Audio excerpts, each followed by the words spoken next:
Good morning. Right now we're working on our circuit number 4, quarter 4.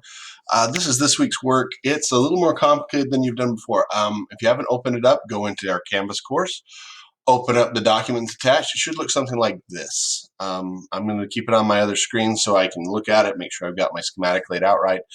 But I'm honestly not really concerned about which way you lay this out. If you do it longhand or if you do it in TinkerCAD, and I'm going to mess around with it in TinkerCAD for a bit. I love the fact that when I pulled up TinkerCAD, it named it whatever that says. Okay. I'm going to put this back over on my other screen so I've got it to work off of. So honestly, if you look at it, you'll notice we've got parallel loops inside of parallel loops, and we've got multiple resistors going on here all over the place. So if you're going to proto board this, it's going to take a minute. Now, let's dial it down to simple. First off, when you're looking at it, break it down to its component parts. Start with the easy stuff and work your way out, like figure out what resistor 2 and 3's sum is, and then figure out what resistors 4 and 5's sum are. Then add them together in parallel, and once you have that value, then add that to resistor 6. Simplify the circuit out step by step by step. Okay, what I mean by that is this. If I bring that back over here so you can see it, okay, what I mean is this. I'm simply going to add these two together. Then I'm going to add these two together. And then I'm going to treat them as if they're their own circuit right now and to solve for their resistive value. So I take the sum of these two, invert it, add it to the sum of this, invert it, and then invert it back to a whole number or its actual value. And then I can add it to number 6 here. I can do the same thing over here. I can take 9 and 10, add them together, invert in parallel, then take that solution, add it to number 11, just add them together. Same thing with 7 and 8. Now, first run through this, do not, and I'm going to say this nicely, please do not get hung up on the diodes and the capacitors right off the bat. Take your time on them. You can figure out what their resistive values are in the whole circuit as we get going. But for right now, I would strongly suggest your first run through this, you simply solve for all the resistors. Ignore the capacitors and the diodes, and then come back and add them in after you've sorted out the basic details. Now, if you look at our information right here, I actually tell you what the diodes are rated at, okay, what their current is and what their voltage is. That should be able to tell you what their resistive values are. You've got your capacitors right there, okay, and remember that's microfarads, not milli, okay, and that's milliamps right there. So as you're doing this, make sure you pay attention to those bits and pieces. So what I'm going to do is I'm going to move this over here, and I'm going to start with a simple basics. I'm going to drag on a proto board, okay, and I'm going to start with resistor number 1. I'm literally just going to drag a resistor out. I'm going to flip him to the right direction, and he is a base resistor. He's not even a, he's a 54 ohm resistor, so I'm just going to drag him out and type in 54. Okay, I'm then going to place him just on here like so. Okay, I'm going to set him right there. Now, this is where it's going to get entertaining. I've got to have him go into a junction of, this is going to be fun for a moment, guys and girls, so bear with us. I've got to put resistor number 2. I'm going to rotate him as well. He is a 560 ohm resistor, so I'm going to change this right here to straight ohms. Change that to a 560, and I'm going to drag him. I'm going to set him right here. Notice they are not connected. That is important right now. Okay, I'm also going to come out here and I'm going to attach a resistor number 3 right here. It is in series to it. Resistor number 3 is 470. So I'm going to come out here, change him to a 470 ohm, and I'm going to rotate him. Whoop, went too far.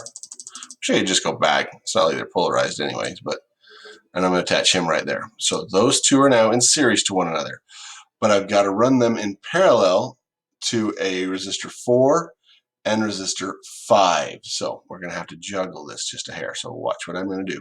So I'm going to go in here. I'm going to bring out resistor 4 right here. And he is, there's my resistor number 4. He's a 750. Okay.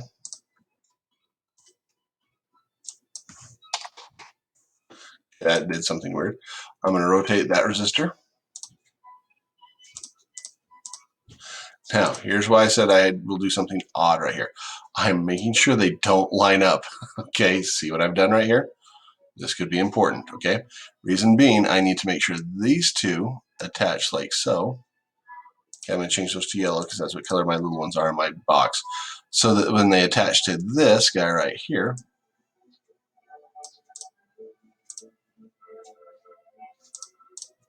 okay, that they stay parallel to one another. That way I don't get a short circuit here, okay? I'm going to drag over resistor number 5 right now, and he is again, not a K ohm. Resistor number 5 on my chart is a 680.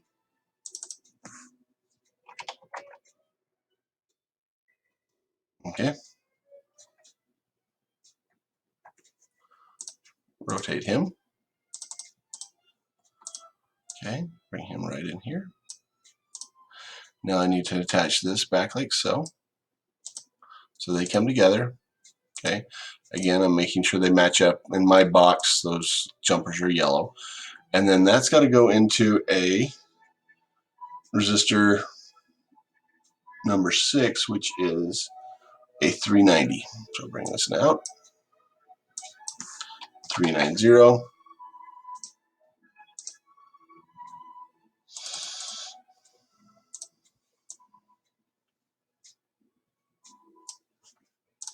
Okay, that's how I'm going to work my way down this board. Now, honestly, this will get messy in a hurry. If you feel the need to bring out multiple boards to make the multiple segments and then connect them, go right ahead. Okay, that is absolutely doable. Oops, that's not what I want to do. I want to move it. Okay, so if you want to bring out multiple boards and connect them like that to do this, I'm absolutely okay with you doing that. Just make sure you pay attention to what's going where. Okay, watch out for your circuits. Take your time. Be very specific about what you connect where. Now remember, all of this is running parallel to a couple other loops in this thing. So do a resistor number 7. Goes right here, and resistor number 7 is a 120 ohm. Okay, resistor number 7 is right there. And he actually should, oops, okay, he should actually plug in somewhere like about like so. Okay, why did he not move? And all of a sudden, he hates me. I blame you. All right. He should hook in like that. Okay, and that would be a purple jumper in my box. All right, so that one goes there, but then I've got to have a parallel loop above it of 9 and 10. So if I come out here, I'm just going to drop in 8 really fast. 8 is a 150 ohm.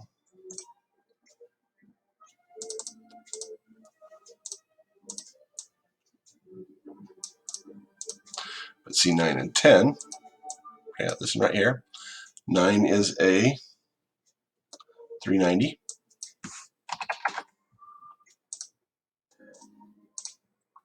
And again, he rotates. Oh, come on. Jeez, I'm having a day. But C9 goes there. And if I bring out 10 right here, and 10 is a, double check this, 470, good.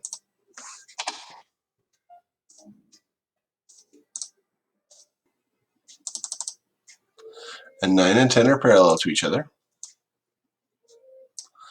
But they also don't connect directly.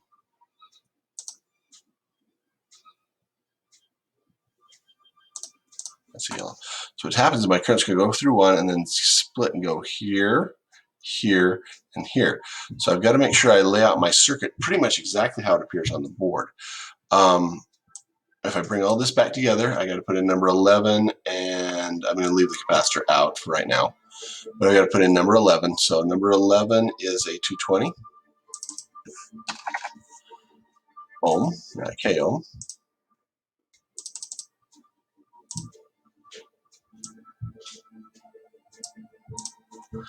And then this is going to, you're going to love this. I'm going to waggle some wires around for a moment. That's going to come out over here.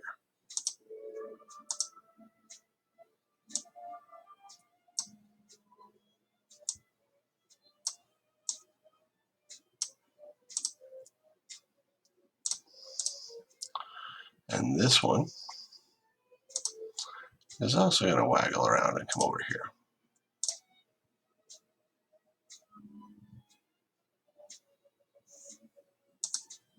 It didn't connect.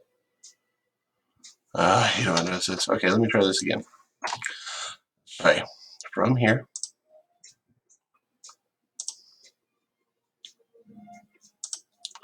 to there.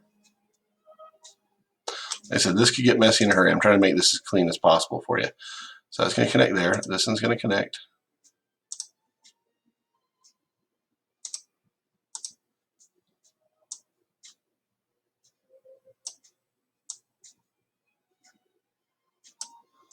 There, and this is going to connect right there. Okay, so what I've done here is, okay, I'm going to color code these things, see what's going on here a little bit.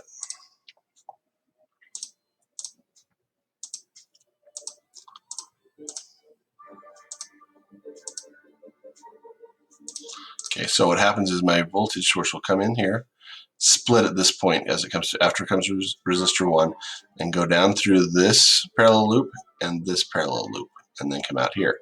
At the same time, it's going to have voltage going through this, and then also through these two, and then this, and coming back out, and it's all going to conjoin back here, and it's going to go to a diode. Well, I'm just going to drop a diode in here. I'm not even going to worry about which direction it's facing right now. I'm just going to drop him right there. And then I'm going to go from that diode into a resistor, which is resistor number 12, which is, what's resistor number 12? He is a 110 ohm resistor. Okay. Yeah, apparently I did that just so I could put a bunch of brown lines on a resistor. Oh, come on. I'm having a rough day. All right, so I'm going to drop that in right there. So that's what my voltage is going to do all the way through this thing. So can you see why I said it's okay if you need to have multiple boards out here to make this? This is just resistors numbers 1 through 12. I've still got to do a whole board for resistors numbers 13 to 22, and then another loop for resistors 23 to 26, 27, 28. I bet you could actually do this on 3 boards. But if you want to, you can lay them out how I've done here, side by side. I honestly don't care if you come in here and do it like this and just make it so it chains all the way through the thing. Whichever works best for you, okay?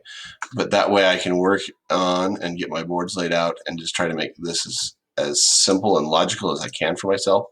One thing I would strongly suggest you do is, and I just going to do this right here. I'm just going to tie these together. So that I can tell. So I put my voltage source in one end and it comes out the other end. It's all the same. But that way it's all tied together all the way down this thing. But I'll work my way right through this circuit and lay it all in. Like I said, I left out a capacitor. I can go plug him back in really easy. And then I just have to move literally this wire right here. Okay. I just have to reorient him and put that capacitor in. He is a ceramic. He's not polarized. So I could literally come in here and do this right now.